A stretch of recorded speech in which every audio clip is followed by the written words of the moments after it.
वैसी परिस्थिति में 40,000 बच्चों का फिजिकल लेना, आप सिपाही बना रहे हैं या उनको शमशान घाट और कब्रिस्तान पहुंचाने की रणनीति अपना रहे हैं। तो ये कोरोना काल में जब सब कुछ बंद है तो बच्चे क्या रजाई में दौड़ेंगे? बच्चे कहाँ दौड़ेंगे? आयोग को मैं खुलेआम चुनौती देता हूं कि आप बिना मास्क के जरा 1600 किलोमीटर केवल टहल के दिखाइए, अगर अध्यक्ष और सचिव महोदय आप में दम है तो।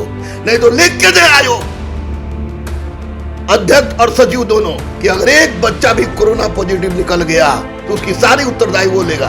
अध्यक्ष और सचिव महोदय ये कहें कि अगर कोई बच्चा कोरोना संक्रमित हो जाता है फिर भी उसको दौड़ना पड़ेगा, लेकिन दौड़ने से पहले वो अध्यक्ष और सचिव से गला मिलके उनसे बात करेगा। अरे पगला गया है सब, हो पगला गया है सब। नमस्कार, मैं हूं राजमोहन तिवारी और आप जुड़ चुके हैं लाइव बिहार के साथ। बिहार में 8,415 पदों पर सिपाही भर्ती होनी है।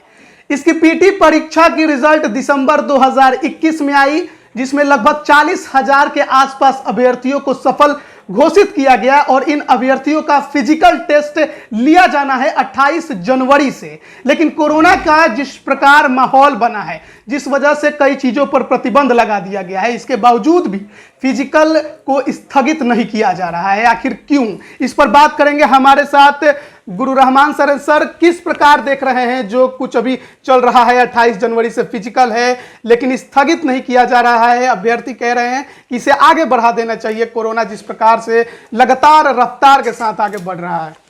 देखिए, सबसे पहले तो मैं बहुत बहुत धन्यवाद देना चाहूँगा कि बेचारे बच्चों के, मैं सिपाही के बच्चों को बेचारा ही कहता हूँ क्योंकि बहुत गरीब परिवार से भी बच्चे आते हैं उसमें, उनकी आवाज़ आप लोग उठाते रहे हैं। हमको ये समझ में नहीं आता है कि रिजल्ट निकालने में आप 2 साल लगा देते हैं, 2 साल लगा देते हैं, बच्चों को परेशान किए रहते हैं। और आज स्कूल बंद है, कॉलेज बंद है, कोचिंग बंद है, पार्क बंद है, गांधी मैदान बंद है, पटना कॉलेज बंद है, साइंस कॉलेज बंद है, यानी दौड़ोगे तो दोषी होगे। ये सरकार का आदेश है। मास्क चेकिंग करवा रहे हैं कि मास्क पहन के मास्क पर सघन अभियान चलेगा और 5-5 हजार 7-7 हजार केस डेली बढ़ रहा है। वैसी परिस्थिति में 40,000 बच्चों का फिजिकल लेना, आप सिपाही बना रहे हैं या उनको शमशान घाट और कब्रिस्तान पहुंचाने की रणनीति अपना रहे हैं। ये 100% आयोग मानसिक रूप से कोरोना काल में असंतुलित हो गया है। आयोग को चाहिए कि किसी भी परिस्थिति में जिस राज्य का मुख्यमंत्री कोरोना संक्रमित हो जाता है, दोनों उप मुख्यमंत्री कोरोना संक्रमित हो जाते हैं, चलिए बड़े लोग हैं उनकी सूचना चली आती है, लेकिन हर मोहल्ला में, हर गली में बच्चे और इंसान जो आपको कोरोना संक्रमित मिल जा रहे हैं। तो ये कोरोना काल में जब सब कुछ बंद है तो बच्चे क्या रजाई में दौड़ेंगे? बच्चे कहाँ दौड़ेंगे? अब बच्चे तो दौड़े नहीं और दौड़ पर ही, फिजिकल पर ही मेरिट बनेगा। तो वैसी परिस्थिति में अगर आप इनका फिजिकल 28 जनवरी से लेते हैं तो आप इनके साथ विश्वासघात कर रहे हैं और सच पूछिए तो ये लोकतंत्र के मुंह पर तमाचा मार रहे हैं। इसलिए आयोग को मैं खुलेआम चुनौती देता हूं कि आप बिना मास्क के जरा 1600 किलोमीटर केवल टहल के दिखाइए, अगर अध्यक्ष और सचिव महोदय आप में दम है तो। और नहीं तो इस कोरोना काल में आपका सबसे बड़ा दायित्व बनता है कि आप फिजिकल का डेट 28 से बढ़ाइए, 28 से बढ़ाइए, 1 महीने बढ़ा दीजिए। जब नॉर्मल हो जाएगा बच्चे निकाल लेंगे। बच्चे दौड़े ही नहीं, आप फिजिकल पर ही उनका मेरिट बनेगा। तो ऐसी परिस्थिति में आयोग के द्वारा इस तरह का क्रियाकलाप करना गलत है। और मैं माननीय मुख्यमंत्री नीतीश कुमार जी से बोलूंगा कि आप कोरोना के दर्द को जानते हैं, आपने तो खुद झेल लिया। तो वैसी परिस्थिति में बच्चों की जिंदगी को रहने दीजिए। जिंदा रहेंगे तो बेचारे सिपाही बन जाएंगे, दरोगा बन जाएंगे, डीएसपी बन जाएंगे, एसपी बन जाएंगे। अब भारत के नागरिक है, बिहार के नागरिक है। तो वैसी परिस्थिति में अगर आप इनको दौड़ाते हैं तो निश्चित रूप से इनकी जान के साथ खिलवाड़ होगा, जानबूझकर इनको कुआं में ढकेलने के बराबर होगा। इसलिए आप 28 जनवरी को जो डेट दिए हैं उससे लड़का में जबरदस्त उहापोह की स्थिति बनी हुई है। सोच रहे क्या करें? बेचारे रोड पर दौड़ेंगे, पैर खराब हो जाएगा, अगल बगल दौड़ेंगे, रोड पर भी दौड़ने में गंगा उस पास जा रहे थे, वहां मार के भगा दिया सब। तो वैसी परिस्थिति में अब क्या करें? बच्चे गुलाम भारत है, ये गुलाम भारत है। हम लोग 47 के पहले के हैं कि झंडा लेके चलेंगे, तिरंगा लेके चलेंगे तो गोली चलवा दीजिएगा। किसी भी परिस्थिति में सरकार का भी दायित्व बनता है कि आयोग में बैठे हुए जो सठियाए हुए लोग हैं, जो बच्चों के जिंदगी के साथ खिलवाड़ करना चाह रहे हैं, अगर उनमें दम है तो अपने परिवार के लोगों को भी उस दिन अलाउ करें कि आप लोग भी चलिए इन बच्चों के साथ फिजिकल में शामिल होइए, मत दौड़िएगा, किनारे रहिएगा, लेकिन बिना मास्क उसके रहिएगा। अब मास्क पहन के लड़का दौड़ेगा तो ऐसे ही सांस फूलना शुरू हो जाता है मास्क पहनने पर। मास्क पहन के दौड़ेगा तो ये बिल्कुल गलत बात है, वाहियात बात है। बच्चों के जिंदगी के साथ खेलने का एक नया तरीका है आयोग का, इस तरीका को बदल ले आयोग, क्योंकि असंतोष कम नहीं हुई है और असंतोष जिस दिन चरम पर आ गया उस दिन लड़के की जिंदगी ही नहीं रहेगा, तो फिर जी के क्या करेगा। कुछ भी करने के लिए लड़के तैयार हैं। इसलिए माननीय मुख्यमंत्री नीतीश कुमार जी, आप तो छात्रों के दर्द को अच्छी तरह से जानते हैं, ये लोग IAS IPS हैं, ये लोग हो सकता है कि छात्रों के दर्द को नहीं जानते हो, लेकिन इतना तय है कि कोरोना किसी का नहीं होता है। अब कोरोना से निश्चित रूप से संक्रमित बच्चे होंगे, नहीं तो लिख के दे आयोग, अध्यक्ष और सचिव दोनों, कि अगर एक बच्चा भी कोरोना पॉजिटिव निकल गया उसके इस तरह के आपको हिटरसाइड फरमान के कारण, तो उसकी सारी उत्तरदायी वो लेगा, तो हमको कोई दिक्कत नहीं है। लेकिन 100% जब 4 गुना रफ्तार से बढ़ रहा है कोरोना, तो ऐसी परिस्थिति में आप दौड़ा के बच्चा को मारना चाहते हैं, ये गलत है, गलत है, गलत है। हमने पिछली साल जो मार्च के महीने में दरोगा बहाली हुई थी, कोरोना संक्रमण के दौरान ही फिजिकल लिया गया।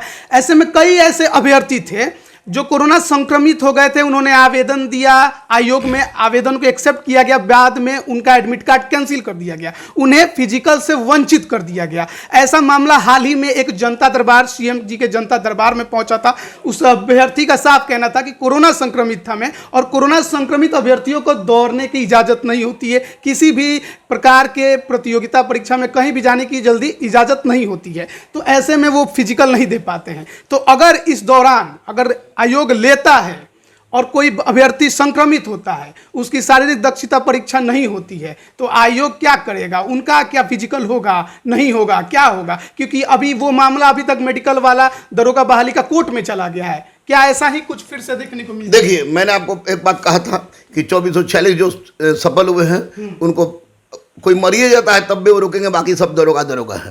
वो दरोगा में हो गया, उनका 14 तारीख से क्रियाकलाप प्रारंभ हो गया। दूसरी बात मैंने आपको ये कहा था, आपको बता दें कि दौड़ के समय में अभी कम से कम 200 ऐसे सिपाही के बच्चों को मैं जानता हूं जो कि हल्का लक्षण या भारी लक्षण से कोरोना संक्रमित है। तो निश्चित रूप से कोरोना संक्रमण के बाद दौड़ने की बात छोड़ दीजिए, कोरोना संक्रमण में हो जाए के पश्चात चलने की भी स्थिति में नहीं रहता है। और हाँ, आप आइसोलेशन में नहीं। आप अध्यक्ष और सचिव महोदय ये कहें कि अगर कोई बच्चा कोरोना संक्रमित हो जाता है फिर भी उसको दौड़ना पड़ेगा, लेकिन दौड़ने से पहले वो अध्यक्ष और सचिव से गला मिलके उनसे बात करेगा, तब हमको कोई दिक्कत नहीं है। अरे पगला गया है सब, हो पगला गया है सब। ये सब स्टूडेंट को क्या समझ रहा है, हमको समझे में नहीं आ रहा है। स्टूडेंट आज फिर से मैं कह रहा हूँ, बजरंगबली के सामने कह रहा हूं कि अरे बाबू, तुम लोग अब जाति पार्टी झंडा तंडा छोड़ो और अपने हक की आवाज उठाओ, एक हो जाओ। अब 40,000 लड़के कहो कि हम नहीं दौड़ेंगे, और तब देखते हैं कि आयोग क्या कहता है। क्योंकि इस परिस्थिति में हर के माँ बाप के दिमाग पर टेंशन है, एक तो बेरोजगारी का अलग टेंशन, दूसरा कोरोना का टेंशन दौड़ने पर होगा ही। तो आयोग को तो जो मेडिकल वाला है, जिसे टाइगर जंप में हाईकोर्ट ने आदेश दिया, उसी तरह मेडिकल वाला में भी हाईकोर्ट आदेश देगा। मैंने कहा था 2446 प्लस कितना हो जाए, उसी तरह कोरोना संक्रमित हो जाने के बाद भी इनको अगर ये दौड़ाते हैं तो ये कसाई है, ये कसाई है। लेकिन अगर दौड़ा देते हैं तो कसाईगिरी के बाद भी हम कहते हैं कि जो लड़का कोरोना संक्रमित होगा उससे मैं यही कहूंगा कि आप जाइए और किसी बहाने अध्यक्ष और सचिव महोदय के पैर में। संक्रमित जो अभ्यर्थी होगा उसे तो आइसोलेशन में रहने का नियम है, सरकार के अगर आदेशानुसार देखे तो वो बाहर ही नहीं निकल सकता है, तो उसे आप दौड़ाइएगा कैसे? नहीं, दौड़ाने की आयोग डेट क्यों नहीं बढ़ा रहा है? 28 जनवरी से को डेट क्यों नहीं बढ़ा रहा है? आप सख्ती पर सख्ती लगा रहे हैं, मास्क चेकिंग सख्ती अभियान लगा रहे हैं, फलाना अभियान लगा रहे हैं, फलाना अभियान चला रहे हैं, डेली मैनेजमेंट क्राइसिस मैनेजमेंट का डेली मीटिंग हो रहा है। तो ये मीटिंग में आपको नजर नहीं आ रहा है कि 40,000 बच्चे में जितना भी बच्चे उपस्थित जिस दिन होंगे एक दूसरे के संपर्क में आएंगे तो उनको कोरोना संक्रमण का भय रहेगा। तो वैसी परिस्थिति में क्यों आप उनके गर्दन पर तलवार चलाना चाह रहे हैं? 28 जनवरी का डेट बढ़ा दीजिए, लंबा इंतजार करवाया आपने रिटेन एग्जाम का, तो 1 महीना बढ़ा देने पर तो पहाड़ नहीं टूटेगा। इसलिए नम्र निवेदन है आयोग के अध्यक्ष और सचिव महोदय से और माननीय मुख्यमंत्री नीतीश कुमार जी से कि 28 जनवरी से होने वाले सिपाही के फिजिकल के डेट को आप किसी भी परिस्थिति में बढ़ाइए बढ़ाइए बढ़ाइए। ये बच्चों की, मासूम बच्चों की आवाज है जो आपके पास पहुंचनी चाहिए और मुझे पूरा विश्वास है राजमोहन कि आप लोग इस आवाज को माननीय मुख्यमंत्री के पास जरूर पहुंचाएंगे, क्योंकि अध्यक्ष और सचिव पर हमको विश्वास नहीं है।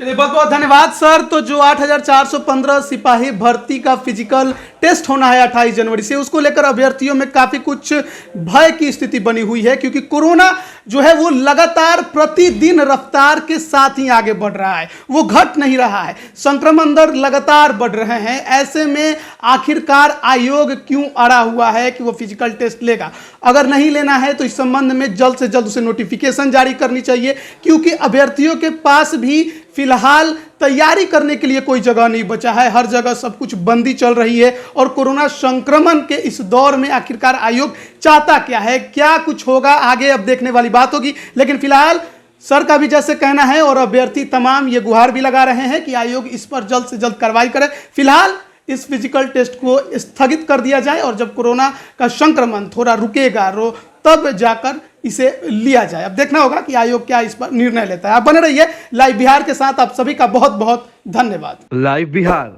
YouTube पर सब्सक्राइब और Facebook पर लाइक जरूर करें।